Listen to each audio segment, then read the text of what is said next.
Bom dia, alunos! Hoje nós vamos ter a nossa aula sobre os 5 sentidos. Vocês vão encontrar esse assunto nas páginas 772 a 777 do seu livro-texto. Vejam aqui essa figura que ilustra a localização da interpretação dos sentidos no nosso sistema nervoso. Vejam aqui em amarelo a região denominada tálamo, que é por onde passam as informações dos 5 sentidos, menos o sentido do olfato.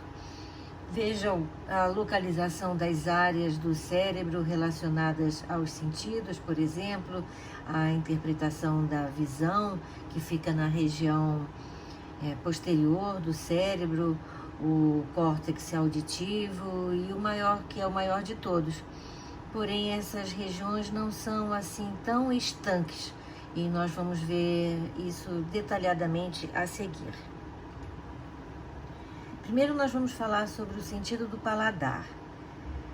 Na língua estão as papilas gustativas, que são pequenininhas saliências que estão distribuídas sobre a língua e também no palato mole e são facilmente visíveis com uma lente de aumento. Há 4 tipos básicos de papilas gustativas: circunvaladas, fungiformes, foliáceas e filiformes. As papilas denominadas filiformes não têm células receptoras de sabor, elas só se relacionam com sensações táteis. Os outros tipos de papilas são capazes de detectar os 4 sabores básicos, isso é, o doce, o azedo, o salgado e também o amargo. Durante muito tempo, acreditava-se que houvessem regiões específicas da língua especializadas na identificação de cada um dos 4 sabores. Porém, atualmente se sabe que os 4 tipos de sabores podem ser percebidos por qualquer região da língua onde haja papila gustativa. Durante a mastigação, substâncias componentes do alimento são dissolvidas na saliva e entram em contato com grupamentos de quimiorreceptores, os chamados botões gustativos, que estão localizados nas papilas. Aí, as substâncias alimentares interagem com proteínas receptoras presentes na superfície das células sensoriais e assim causam mudanças elétricas na membrana plasmática. Os impulsos elétricos são transmitidos às terminações nervosas que estão em contato com os botões gustativos e aí são levados até regiões específicas do cérebro, onde são interpretados, produzindo a sensação de sabor. O olfato é estimulado produzido pela estimulação do epitélio olfativo, que está localizado no teto da cavidade nasal. O epitélio olfativo é constituído por células nervosas especializadas, chamadas quimiorreceptores de olfato, que possuem prolongamentos sensíveis que estão mergulhados na camada de muco que recobre as cavidades nasais. As moléculas dispersas no ar difundem-se no muco e atingem os prolongamentos sensoriais e assim geram impulsos nervosos que são conduzidos até o corpo celular da célula olfativa, de onde atingem o axônio, que se comunica com o bulbo olfativo.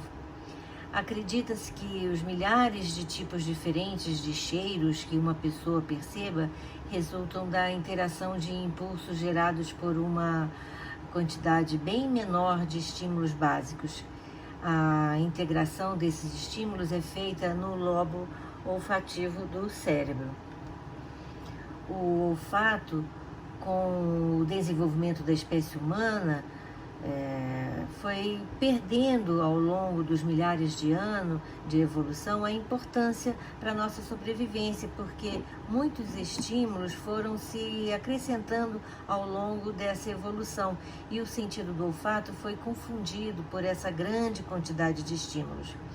Aí o sentido do olfato já não é tão usado em caçadas ou em situações de fuga para garantir nossa sobrevivência. Vamos fazer aqui rapidamente uma lista de substâncias químicas que nós usamos para nossa higiene, cada um com seu perfume, que acabam se misturando e mudando o nosso odor natural de espécie humana. Por exemplo, nós usamos sabonete, shampoo, cremes diversos, desodorantes, perfume e etc, né? Todos esses odores misturados nos fazem confundir os cheiros que identificamos como característica da espécie. E o sentido do olfato é bem mais desenvolvido nos animais e também em algumas pessoas mais sensíveis. Eu, por exemplo, tenho um olfato muito apurado. Voltando a falar do sentido do paladar, o sabor dos alimentos não é produzido apenas pela estimulação das células gustativas, mas também pela estimulação de células olfativas. Apesar de os receptores de paladar e olfato serem diferentes e de suas mensagens serem processadas em regiões diversas do cérebro, esses dois sentidos agem em conjunto para produzir a percepção do gosto. Talvez você já tenha notado que quando o sentido do olfato é prejudicado por um forte resfriado, por exemplo, a capacidade de sentir gosto também diminui. Também não podemos discutir a preferência por esse ou aquele alimento, por exemplo. E nós estamos programados para gostar do sabor doce, mas as preferências pessoais são determinadas pela experiência individual, o aprendizado, a família, a cultura e todas as coisas que fazem de nós indivíduos. A genética também pode exercer um papel sobre nossos gostos. Estudos mostram, como por exemplo, o coentro, que há quem goste ou odeie.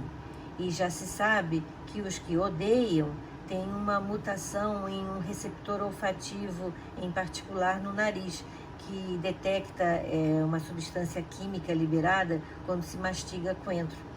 Mas isso não ocorre com muita frequência.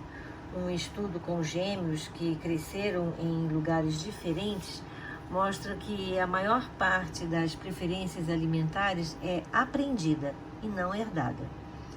Também sabemos que os humanos estão programados para evitar o sabor amargo, porque na natureza coisas amargas frequentemente são tóxicas. Então acredita-se que essa característica é uma forma de defesa e garantir a nossa sobrevivência.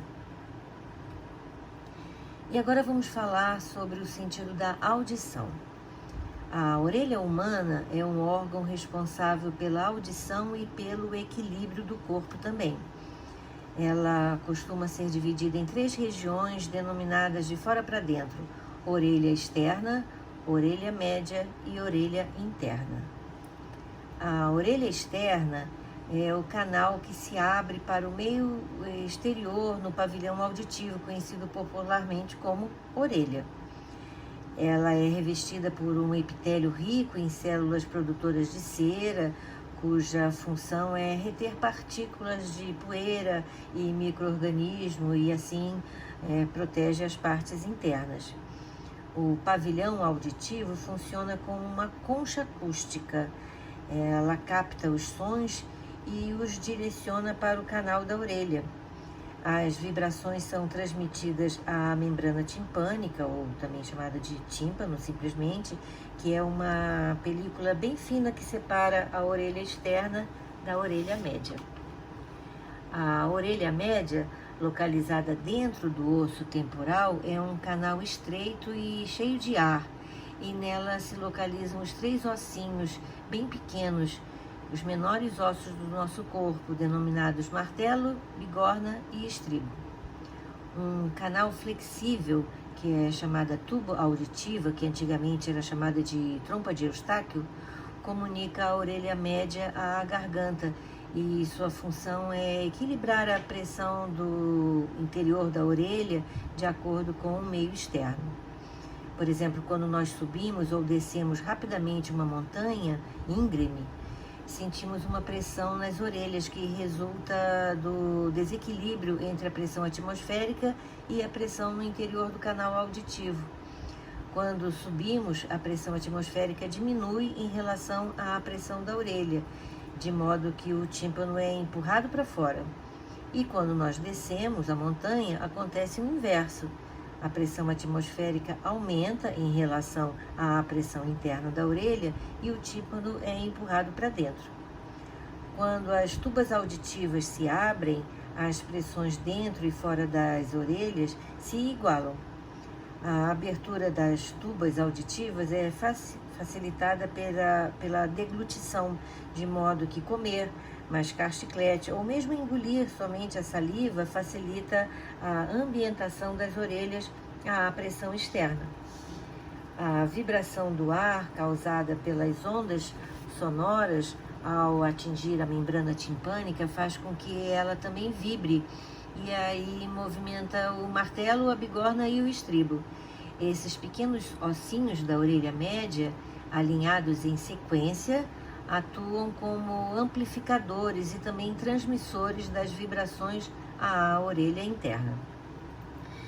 Por fim, a orelha interna, que está encravada no osso temporal e é um complexo labirinto de membranas conhecido como aparelho vestibular, onde se localizam células sensoriais especializadas na captação de estímulos mecânicos, genericamente chamados de mecanorreceptores.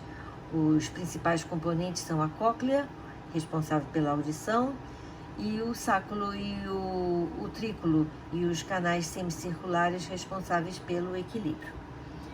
E como nós percebemos o som? Bem, a cóclea é um longo tubo cônico, isto é, em forma de cone, enrolado como uma concha de um caracol, com o interior dividido em 3 compartimentos cheios de líquido. No compartimento do meio localiza o órgão espiral ou órgão de corte, que contém as células sensoriais fonorreceptoras. Essas células entram em contato com uma estrutura membranosa chamada de membrana tectórica, que se apoia como se fosse um teto sobre os cílios das células sensoriais. A base do osso estribo se conecta a uma área da cóclea denominada janela oval, fazendo vibrar e comunicando a vibração ao líquido coclear. Por intermédio desse líquido, as vibrações fazem os cílios das células sensoriais roçarem na membrana tectórica, gerando um impulso nervoso, que é então conduzido pelo nervo auditivo ao centro da audição no córtex cerebral.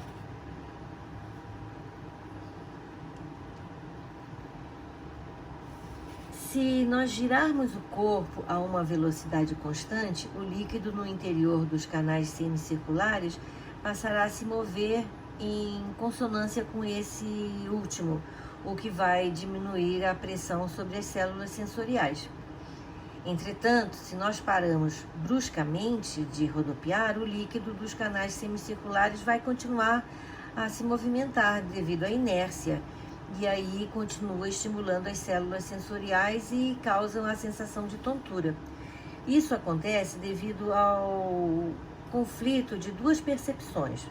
Os olhos informam ao sistema nervoso que nós paramos de rodopiar, mas o movimento do líquido nos canais semicirculares informa que a cabeça ainda está em movimento.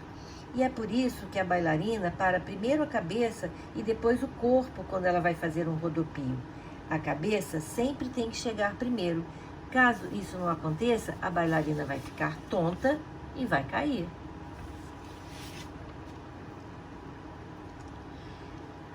A manutenção do equilíbrio do corpo não depende apenas da orelha interna.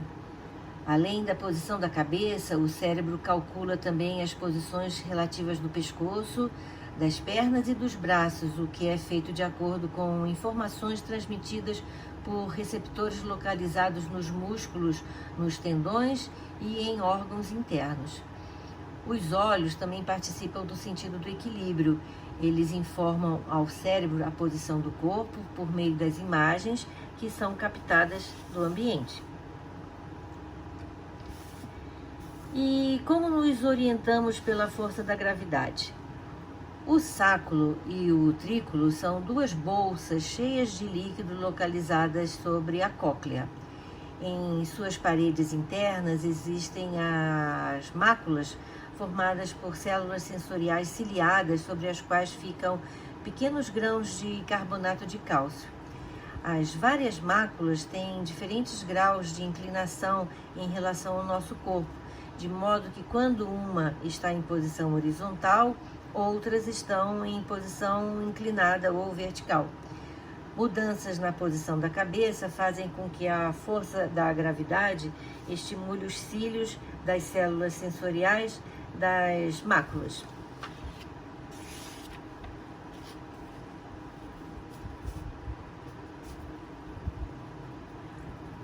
Muitas vezes acontecem de nós ficarmos tontos porque estamos tendo informações dúbias do que está acontecendo no nosso corpo.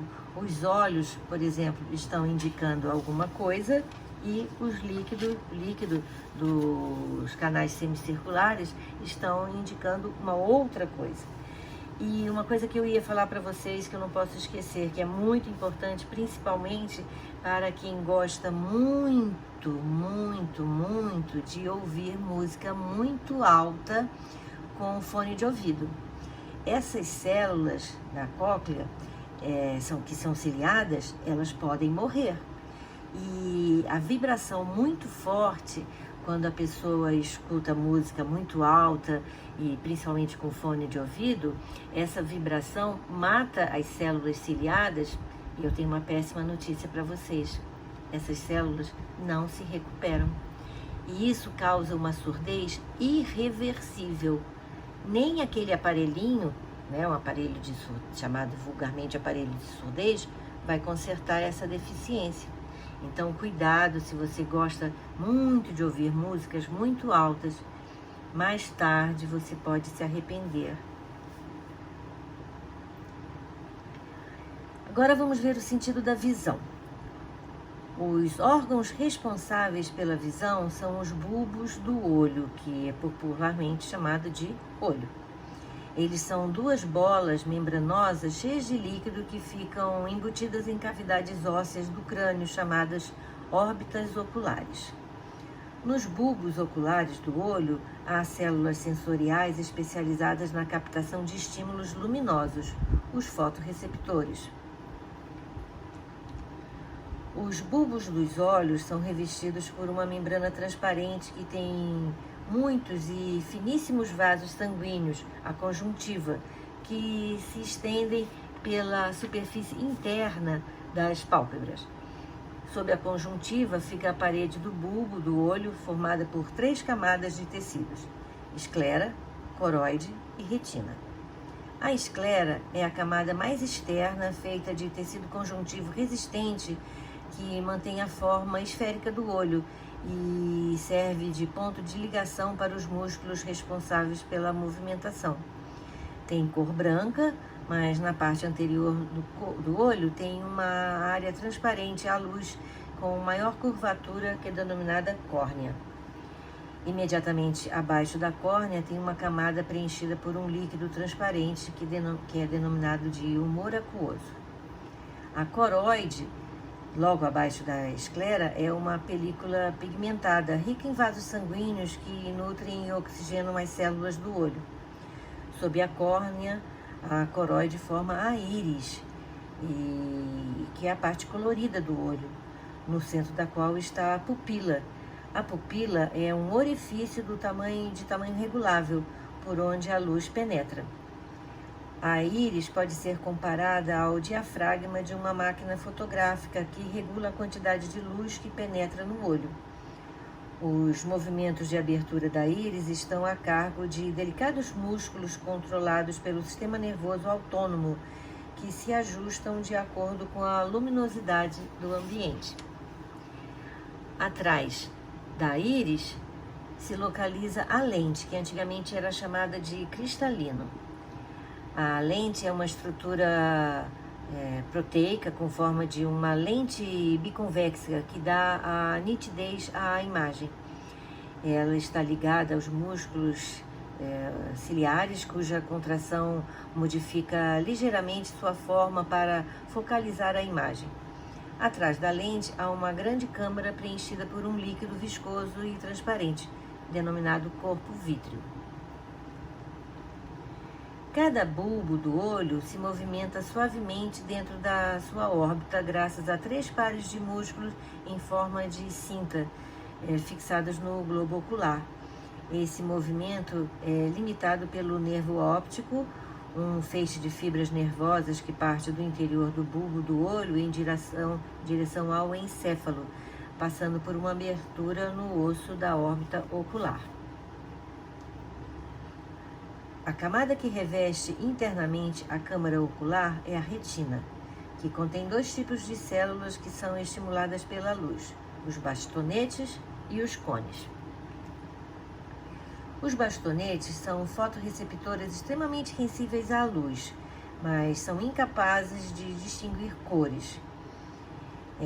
Neles, a substância responsável pela detecção de luz é um pigmento constituído por uma parte proteica, denominada opsina, e uma parte não proteica, derivada da vitamina A.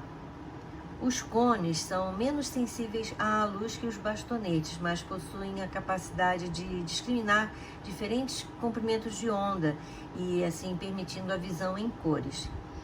Em ambientes pouco iluminados, apenas os bastonetes, por serem mais sensíveis, são estimulados. E por isso que na penumbra nós vemos mais ou menos bem os objetos, mas não distinguimos suas cores. À medida que a luminosidade aumenta, os cones são ativados e as cores se tornam mais visíveis. A retina de cada olho contém 6 milhões de cones, a maioria concentrada numa área denominada de fóvea. Então, essa região é relativamente menos sensível à luminosidade fraca do que as laterais do olho. Façam uma experiência. Escolham uma estrela de luz fraca no céu e notem a diferença entre olhá-la diretamente e com o canto do olho. Ao olhar a estrela diretamente, a imagem cai sobre a fóvea, onde só há cones, que são menos sensíveis à luz de baixa intensidade. Mas se olharmos de lado, a imagem desloca-se para as áreas laterais da retina, onde os bastonetes são mais numerosos, e assim nós podemos perceber o brilho da estrela com mais intensidade. As fibras de células nervosas da retina se juntam em um mesmo ponto do globo ocular, chamado de disco óptico, que origina o nervo óptico que sai do olho. No disco óptico há fotorreceptores, de modo que imagens focalizadas nele não são vistas, por isso ele é chamado de ponto cego. Os centros visuais de cada hemisfério cerebral, ao receber as imagens que vêm de cada olho, analisam as diferenças e estimulam a distância a que se encontra o objeto focalizado. É assim que percebemos a posição relativa dos objetos, compondo o canal de visão tridimensional. É a sobreposição das imagens vistas de ângulos diferentes por cada um dos olhos que permite a nossa visão binocular. Quando os objetos estão muito distantes, por exemplo, como os que vemos em uma paisagem, as diferenças de imagens em relação a cada olho praticamente desaparecem. Entretanto, ainda assim, é possível estimar a que distância estamos de um objeto pelo tamanho com que vemos os objetos. Certos problemas de visão são decorrentes da incapacidade do olho de focalizar as imagens sobre a retina. Por exemplo, na miopia, a imagem é focalizada antes da retina. Pessoas míopes têm globos oculares um pouco mais longos do que o normal, e isso impede a focalização correta dos objetos mais distantes. O problema pode ser corrigido com a utilização de lentes divergentes. O astigmatismo que é outro problema, resulta de uma assimetria na curvatura da córnea, ou mais raramente na curvatura da lente. Isso faz com que parte das imagens são projetadas sem nitidez na retina, e a correção desse problema de visão é feita por meio de utilização de lentes com os dois lados planos e um outro curvo. Outro problema de visão, particularmente, que é o que eu tenho, é a hipermetropia, que é um caso inverso à miopia, porque nesse caso o globo ocular é mais curto do que o normal, e assim as imagens dos objetos próximos se formam depois da retina. O problema pode ser corrigido com a utilização de lentes convergentes. E também pode-se ter um problema chamado de presbiopia, que é conhecido popularmente como vista cansada, que atinge muitas pessoas com mais de 40 anos, que é decorrente da perda gradativa da capacidade de acomodação da lente. Com isso, a pessoa tem dificuldade de focalizar objetos próximos. Na hipermetropia, a imagem se forma depois da retina e a pessoa tende a afastar os objetos na tentativa de ver melhor. E esse problema é corrigido com lentes convergentes também. E por último, vamos ver o sentido do tato. Esse sentido está em praticamente todas as regiões da pele, porque nós possuímos mecanorreceptores capazes de perceber variações de pressão e assim detectar o toque. As regiões mais sensíveis do corpo são as pontas dos dedos, a palma das mãos, os lábios, os mamilos, que apresentam corpúsculos de Meissner e discos de Merkel, que são estruturas especializadas na detecção do toque leve, e também os corpúsculos de Pacini, que estão localizados nas regiões mais profundas da pele, que percebem impressões fortes e vibrações. Terminações de neurônios associados a folículos de pelos e são estimulados quando os pelos se dobram. Além dos diversos receptores responsáveis pelo tato, a pele possui células sensoriais especializadas na detecção de dor e de aumento ou diminuição de temperatura. Os cientistas acreditam, por exemplo, que os receptores de dor sejam quimiorreceptores estimuláveis por substâncias liberadas quando as células estão lesadas. Essa figura tenta mostrar, uma caricatura, tentando mostrar a área do corpo, as áreas do corpo que são mais sensíveis, tem mais terminações nervosas. Por exemplo, então, os lábios, a língua, a mão, principalmente as pontas dos dedos, que possibilita a leitura, pelo método Braille, e também os nossos pés. Essa figura, essa caricatura, mostra como deveria ser o corpo humano se nós fôssemos relacionar o corpo humano às áreas sensíveis do nosso corpo. Eu acredito que a gente não ia ser muito bonitinho, né? E essa fotografia aqui, eu quis mostrar para vocês uma experiência que foi feita com um macaquinho. Colocaram esse macaquinho em duas situações. Uma situação em que ele tinha uma mamãe de arame, mas que lhe dava alimento, e uma outra situação em que ele tinha uma mamãe que não lhe dava alimento, porém lhe dava essa sensação de aconchego, Então, de proteção. E essa experiência mostrou que o macaquinho preferia ficar, mesmo sem alimento, ele preferia ficar junto da mamãe, que lhe dava essa sensação de aconchego, de proteção, de calor. Então ele preferiu muito mais o conforto que um abraço lhe dava do que o alimento. E essa experiência então tenta mostrar que os seres vivos sempre procuram por essa sensação, uma sensação de segurança, mais do que uma sensação de alimento. Tenta mostrar o quanto é importante essa sensação do abraço, que infelizmente hoje nós estamos privados por causa dessa pandemia. E com esse slide, então, eu quero encerrar os nossos assuntos, referentes ao segundo ano, me despedindo de vocês. Não é a nossa última aula, porém é o nosso último assunto. E com essa imagem do macaquinho, eu quero transmitir para vocês essa sensação de abraço, mesmo que virtual. Um beijo para vocês.